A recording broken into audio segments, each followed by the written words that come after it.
आप सबका स्वागत है चैनल मावी एमसीक्यू क्लासेस पर। यहाँ आपको 11th व 12th क्लास के सब्जेक्ट सोशोलॉजी तथा 9th व 10th क्लास के सब्जेक्ट सोशल साइंस के सभी लेसन्स के एमसीक्यू के वीडियो प्राप्त होंगे।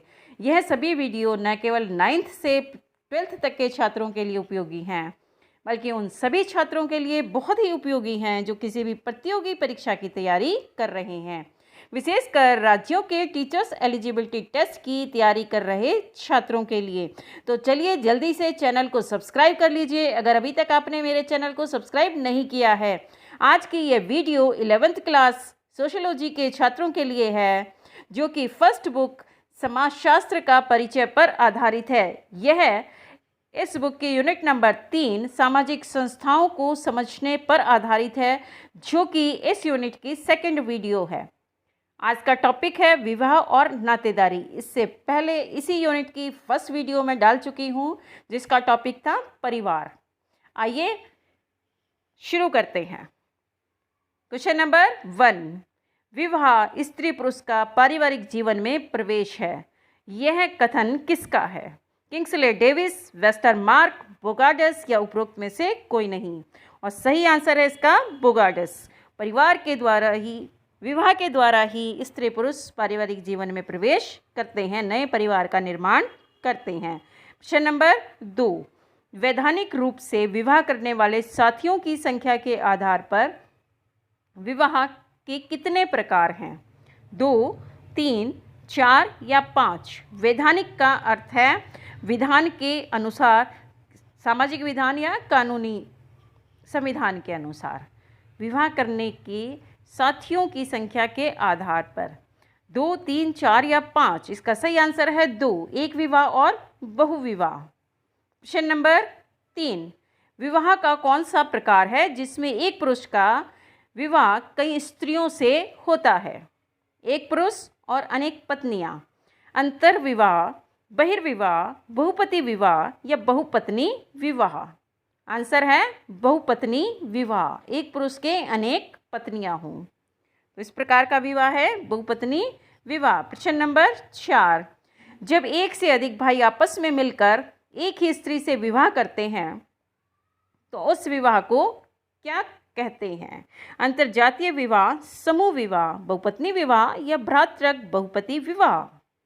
और इसका आंसर है भ्रातृक बहुपति विवाह। भ्रातृक का मतलब भाई, जब भाई आपस में मिलकर किसी एक स्त्री के साथ विवाह करते हैं, इस प्रकार का विवाह भ्रातृक बहुपति विवाह है। प्रश्न नंबर 5, किस नियम के तहत करीबी नातेदारों के बीच विवाह निषेध है, जिसमें गोत्र, परवर और पिंड के बाहर विवाह करने को कहा गया है?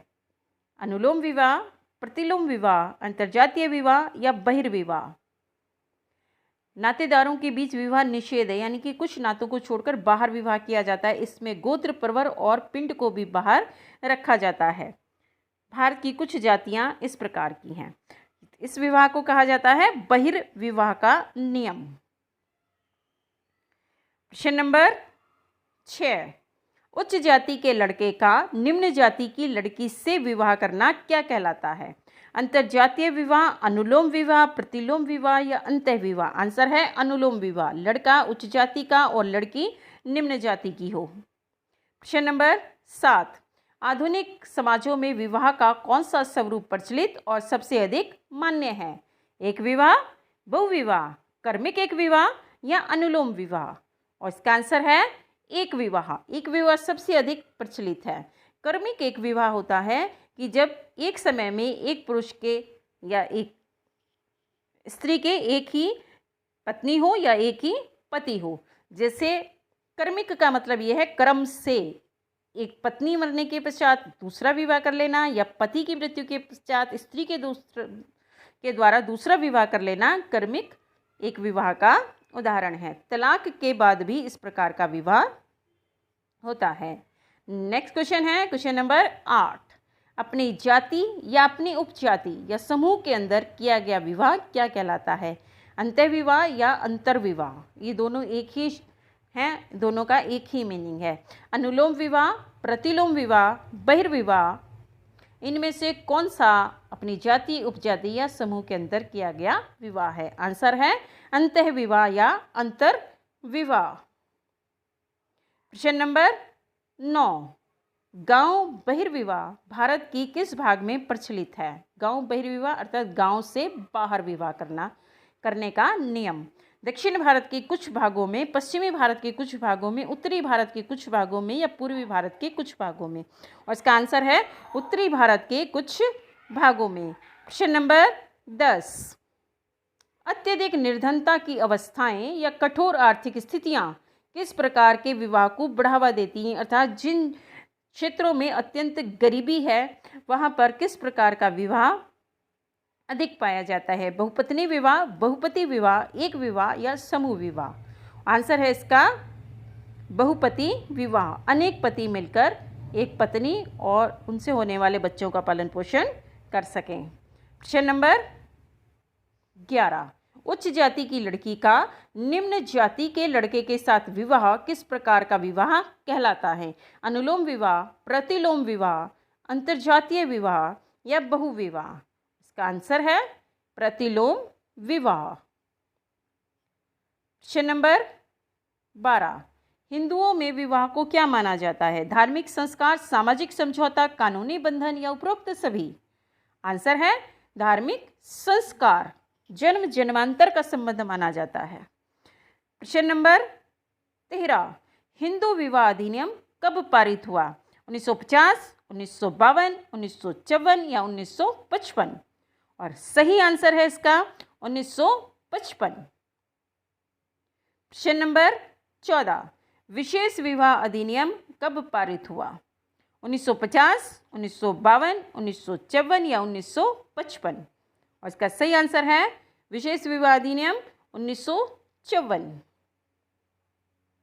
प्रश्न नंबर 15, डैश बंधन व्यक्तियों के बीच में सूत्र होते हैं जो या तो विवाह के माध्यम से या वंश परंपरा के माध्यम से एक दूसरे से जुड़े होते हैं। इस प्रकार के बंधनों को क्या कहा जाता है? विवाह, नातेदारी, अर्थव्यवस्था या राज्य? आंसर है नातेदारी। नातेदारी ही वो बंधन होते हैं जो विवाह के ऊपर या रक्त के ऊपर आधारित होते हैं, अर्थात वंश परंपरा के माध्यम से जुड़े होते हैं। प्रश्न नंबर 16, जिस परिवार में व्यक्ति का जन्म होता है उसके सदस्यों के साथ उसकी कौन सी नातेदारी होती है? रक्त मूलक नातेदारी, वैवाहिक नातेदारी, द्वितीयक नातेदारी या तृतीयक नातेदारी? उसका आंसर है रक्त मूलक नातेदारी। जिस परिवार में व्यक्ति का जन्म होता है वह उसके लिए रक्त मूलक नातेदारी है। माता, पिता, भाई, बहन ये सब रक्त मूलक नातेदार हैं किसी व्यक्ति के लिए। प्रश्न नंबर 17, विवाह के आधार पर स्थापित होने वाली नातेदारी को क्या कहते हैं? रक्त मूलक नातेदारी, विवाह मूलक नातेदारी, द्वितीयक नातेदारी या तृतीयक नातेदारी? आंसर है विवाह मूलक नातेदारी। विवाह के द्वारा न केवल पति पत्नी नातेदार बनते हैं बल्कि सास, ससुर, ननंद इत्यादि अनेक प्रकार के रिश्ते जुड़ जाते हैं जो विवाह पर आधारित होते हैं। प्रश्न नंबर 18, नातेदारी की प्रमुख श्रेणियां कौन सी हैं? प्राथमिक, द्वितीयक, तृतीयक या उपरोक्त सभी? आंसर है उपरोक्त सभी। ये सभी श्रेणियां नातेदारी की प्रमुख श्रेणियां हैं।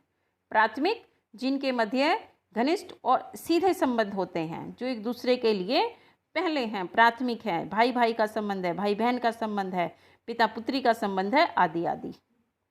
तो आंसर है इसका उपरोक्त सभी। द्वितीयक नातेदारों में जो प्राथमिक के प्राथमिक होते हैं, जैसे चाचा ये द्वितीयक नातेदार हैं, पिता के प्राथमिक है। मामा ये माता की ओर से माता प्राथमिक नातेदार है और माता का भाई उनके लिए प्राथमिक और दूसरे के लिए द्वितीयक है। इसी प्रकार तृतीयक नातेदारी है और भी प्राथमिक के द्वितीयक नातेदार जो होते हैं उन्हें तृतीयक नातेदारी की श्रेणी कहा जाता है। प्रश्न नंबर 19, मर्डोक ने प्राथमिक नातेदारों की संख्या कितनी बताई है?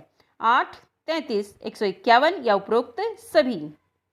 इसका सही आंसर है 8। मर्डोक ने प्राथमिक नातेदारों की संख्या बताई है 8, द्वितीयक 33 और तृतीयक 151। प्रश्न नंबर 20, मामा व्यक्ति का कौन सी श्रेणी का नातेदार है? प्राथमिक, द्वितीयक, तृतीयक या उपरोक्त सभी?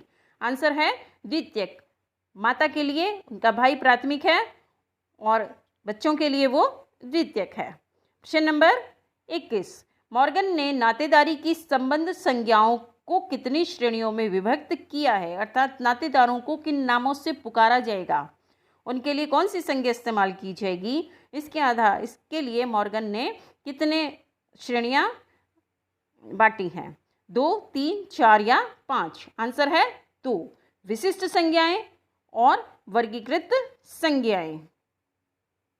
प्रश्न नंबर 22, जब नातेदार या रिश्तेदार परस्पर कुछ दूरी बरतते हैं और पारस्परिक अंतःक्रिया को टालने का प्रयास करते हैं तो उसे क्या कहते हैं? परिहार या विमुखता, परिहास, माध्यमिक संबोधन या मातुले? अर्थात ऐसे रिश्ते जिनके मध्य दूरी बरती जाती है और बातचीत से बचा जाता है, इन्हें कहते हैं परिहार या विमुखता। इस रीति को कहते हैं परिवार या विमुखता। जैसे उत्तर भारत में पुत्रवधू और ससुर के बीच में जो व्यवहार होता है वो परिहार या विमुखता का उदाहरण है। प्रश्न नंबर 23, गोद लिया हुआ पुत्र नातेदारी के किस प्रकार के अंतर्गत आएगा? विवाह संबंधी, रक्त संबंधी, आर्थिक संबंधी या जातीय संबंधी? और इसका आंसर है रक्त संबंधी। हालांकि गोद लिया हुआ पुत्र काल्पनिक रक्त संबंधी होता है। प्रश्न नंबर 24, निम्नलिखित में से नातेदारी की कौन सी रीतियां सुमेलित नहीं है? परिहास, देवर भाभी, परिहार, माता पुत्री, मातुले, मामा को पिता से अधिक महत्व, और पितृस्वय, बुआ को माता से अधिक महत्व। इसका सही आंसर है जो सुमेलित नहीं है वो है परिहार, माता और पुत्री। माता और पुत्री के बीच में कोई परिहार नहीं होता। परिहार का मतलब होता है दूरी बरतना, जबकि माता और पुत्री का संबंध बहुत ही घनिष्ठ होता है। तो इसका जो आंसर है वो है परिहार। प्रश्न नंबर 25, जिस व्यवस्था में अनेक नातेदारों को एक ही वर्ग में मानकर उन्हें एक ही नाम से संबोधित किया जाता है उसे क्या कहते हैं? अनेक रिश्तेदारों के लिए जब एक ही नाम का प्रयोग किया जाता है, जैसे इंग्लिश में अंकल, जो कि मामा, चाचा, ताऊ इत्यादि सभी के लिए प्रयोग किया जाता है, इस प्रकार की संज्ञा को क्या कहते हैं? विशिष्ट संज्ञाएं, वर्गीकृत संज्ञाएं, उपरोक्त दोनों या उपरोक्त में से कोई नहीं? और आंसर है वर्गीकृत संज्ञाएं, जब एक वर्ग में अनेक रिश्तेदारों को, नातेदारों को रखा जाता है। ये थे बच्चों विवाह और नातेदारी से संबंधित मोस्ट इम्पॉर्टेंट 25 MCQs। आपको ये वीडियो कैसी लगी कमेंट करके बताएं। वीडियो को लाइक करें, शेयर करें, बेल आइकन दबाएं, और अगर अभी तक आपने चैनल को सब्सक्राइब नहीं किया है तो जल्दी ही चैनल को सब्सक्राइब कर लें। इसी यूनिट की 3rd वीडियो जल्द मैं आपके लिए लेकर आऊँगी। धन्यवाद।